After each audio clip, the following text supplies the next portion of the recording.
ሂሩት የህይወት ልጅ ከነዳዊት በር ላይ አስቀምጣት የዳዊት እናት አንስታ እንዲሁም ለዳዊት ደውላ ልጅ እንዳገኘች ትነግረዋለች።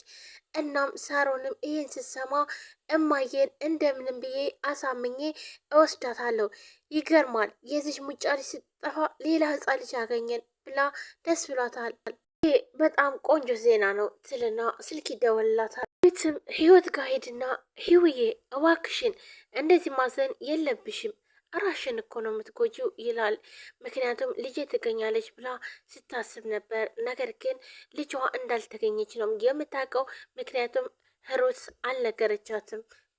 ብዙ ነገር የምታስተካክለው ነገር ስላለ ልጇ መገኘቷን እንዲሁም ከሳሮን ላይ እንደጠፋች ነው የምታውቀው ማለት ነው። ራሴ ጥፋት ነው ሳሚን ማመንና ተስፋ ማድረግ አልነበረብኝም። እሱ ሁሌም እኔን ልቤ እንደሰበረው ነው ትላለች። በአሁኑ ግን ከልቡ ነበረ። ህፃኗንም እየፈለጋት ያለው ከልቡ ነበር። ደግሞ ለሱ እኔ ምስክር ነኝ ይላል። እና ታዲያ እሺ የታለች ልጄ? ሂዊ እኛም እኮ እየፈለግናት ነው ልጅቷን። በጣም ይቅርታ እናንተንም አሰቃየዋችሁ ትላለች። የራስ ሰው አይመሰገንም ግዴታችን ነው ይላታል ዳዊትም። ደግሞ እንፈልጋታለን ራሽን አትጉጂ ተስፋ አትቁረጭ ይላታል። ሳሚ እንዳላይ ከሆነ ነገሮች ሁሉ ተስፋ አስቆራጭ ናቸው። እናም ተስፋ ያለ አይመስለኝም ትለዋለች። ሂዊ አይታወቅም የፈጣሪ መልካም ፍቃድ ይሆንና ልትገኝ እኮ ትችላለች ይላል ዳዊት። ስም ተስፋም አልቆረጠም።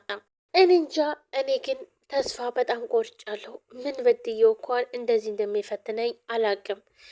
ሂዊ አንቺ እኮ በጣም ጠንካራ ሴት ነሽ። እባክሽን ደግሞ በህይወትሽ ብዙ ነገሮች ሊገጥሙሽ ይችላሉ።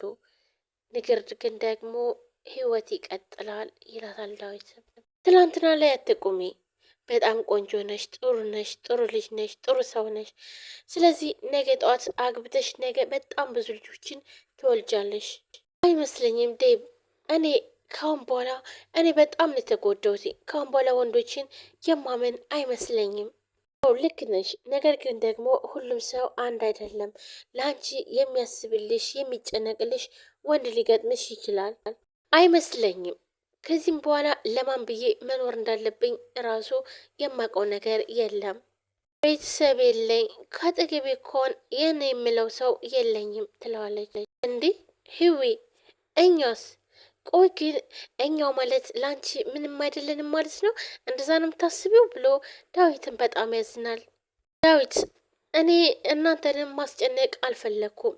እኔ ወደ አንዱ ብንብለሽች እያለኝ ነው። እናም ብሄድ ይሻላል። ብዙ ሺውዬ አትጨናነቂ፣ እኔ ያለሁልሽ በሁሉም ነገር ከጎንሽ ነኝ ይላታል ዳዊትም። በቃ ሂውዬ አትጨናነቂ እባክሽን እኔ ያለሁልሽ ይላታል ዳዊትም። በቃ ሁሉም ነገር ጨለማ መስሎ ነው የታየኝ፣ ደከመኝ ትላለች። የሚያስፈልግሽ ሁሉ ከጎንሽ ነኝ እሺ ሂውዬ። እኮ እናንተ ባትኖር እኮ ምን ሊሆን እንደምችል አስበዋል? ግን አለን። ይኸውልሽ ያለፈ ህይወትሽን ትተሽ ወደፊት ለመራመድ ሞክሪ። ይኸውልሽ ከዚህም በኋላ እንዳታዝኝ። ካሁን በኋላ ምንም አይነት ነገር የሚያስጨንቅሽ ነገር አይኖርም። እሺ አመሰግናለሁ፣ ሁሌም እንደ ወንድም ከጎኔ ስለቆምክልኝ ትለዋለች። ዳዊትም ስለ ወንድም ሲነሳበት በጣም ነበር የደነገጠው። ህይወትን ሙት ሆነ የሚያፈቅራት። እናም ወንድሜ ስትለው ግን እሱ ግን አፈቅራታለሁ አንድ ጊዜ አንድ ቀን እኔም ማለትም ፍቅሬን አውጥቼ እናገራለሁ እያለ ነበር። ነገር ግን ዛሬ ግን እንደ ወንድሜ ስላለችው በጣም ነበር የተነገጠው። እንደ ወንድም? ምን ነው የኔ ወንድም መሆን አትፈልግም እንዴ? አረ እፈልጋለሁ እንጂ። አዎ አይ ማለቴ እፈልጋለሁ። ይኸውልህ ዳዊት በሂሩትና በሳሮንም በጣም ነው የምቀነው። አንተን የሚመስል ወንድም ስላላቸው በሂሩትና በሳሮን በጣም ነው የምቀነው ትላለች። እና ታዲያ እኔም ወንድምሽ እንደሆነ ነው የምፈልጊው ይላታል። አግኝቼ ነው ትለዋለች። የምታደርግልኝ ነገሮች እኮ ሁሉ ለሱ ማረጋገጫ ናቸው ብላ ትለዋለች። ተነስታ ታቅፈዋለች። የኔ ውድ ወንድም እውነት ለምታደርግልኝ ሁሉ በጣም ነው የማመሰግንህ እያለች አቅፈው። ዳዊት ግን በጣም ነበር የተሰማው። ምክንያቱም በህይወት ላይ ወንድሜ መባልን አይፈልግም። ነገር ግን እሷ ስላለችው ብቻ አቅፏታል። ምንድን ነው ምን ሆንክ? የኔ ወንድም መሆን ይህን ያክል ያስከፋል እንዴ? ትለዋለች። ምክንያቱም በጣም ተከፍቷል ዳዊት። ስጋላለ ምን ነው ይህን ያክል የኔ ወንድም መሆን ያስከፋል? እሺ ደስ ካላለ ደግሞ ይቀራል። ለምን ይቀራል? እኔም አንድ ቀን ደፋር ሁኜ ሁሉን ነገር የምናገር ይሆናል ይላታል። ለምንድን ነው ደፋር የምትሆነው? ትለዋለች። ተይኝ ህውዬ፣ እኔ አፌ ነው ጠላቴ ይላታል። ማለት ደግሞ ምን ማለት ነው? ትለዋለች። አይ እዚሁ ነው። ለማንኛውም ስለተረጋጋሽ በጣም ደስ ብሎኛል ይላታል። ህይወትን በጣም ተከፍታለች። ማለትም በጣም ገረማት ዳዊት ሲቀየርባት። ወንድሜ ጥሩ ወሬ እያወራትና እንዲሁም እየመከራት እኔ ከጎንሽ ሁሌም አለው፣ አይዞሽ፣ እንዳይከፋሽ፣ የድሮ ማንነሽን ትተሽ አሁን ወደ አሁኑ ተመለሽ እያላትኝ ነው። እናም አሁን በደቂቃ ወንድሜ ስላለችው ብቻ ስለተቀየረባት ግራ ተጋብታለች። ዳዊት ግን ስለሚያፈቅራት ነው።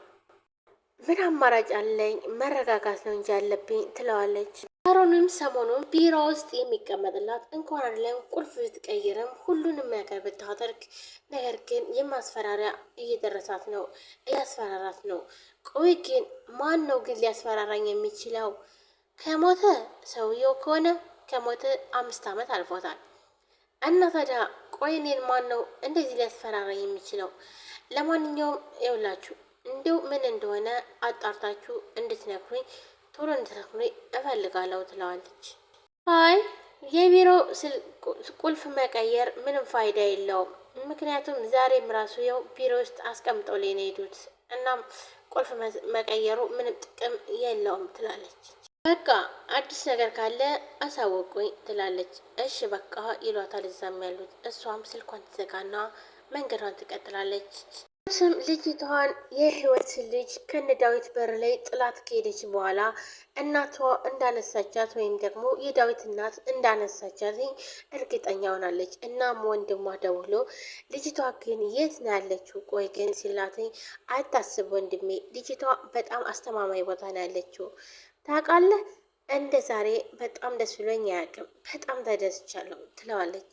ግን አሁን ለህይወት ልነግራት አለመቻሌ ትንሽ ደብሮኛል ትለዋለች። ግን ከዚህም በኋላ እያንዳንዱ ደክሞቶችን ሰብስቤ ከሳሮን ላይ ክስ መሰረትባታለሁ ትላለች። ከዛ በኋላ ነገሮች ሁሉ ፍርጥርጥ ይላሉ ትላለች ሂሩትም። ከዚህ በኋላ ህይወትም ከቤተሰቦቿና እንዲሁም ከልጇ ጋር እንድትገናኝ አደርጋለሁኝ ትላለች። እሺ ወንድሜ ምንም ነገር አይፈጠርም አታስብ፣ እሺ በቃ ብላ ሂሩትም ስልኳን ትዘጋለች። ታሚም ህይወት በተናገረችው አዝኖ ቁጭ ብሏል። እናም የሆነ ሰው አዝኖ አይቼዋለሁ፣ ቆይ ምን ተፈጠረ ትለዋለች። እሱም ዝም ይላታል። መልስ አልመለሰላትም።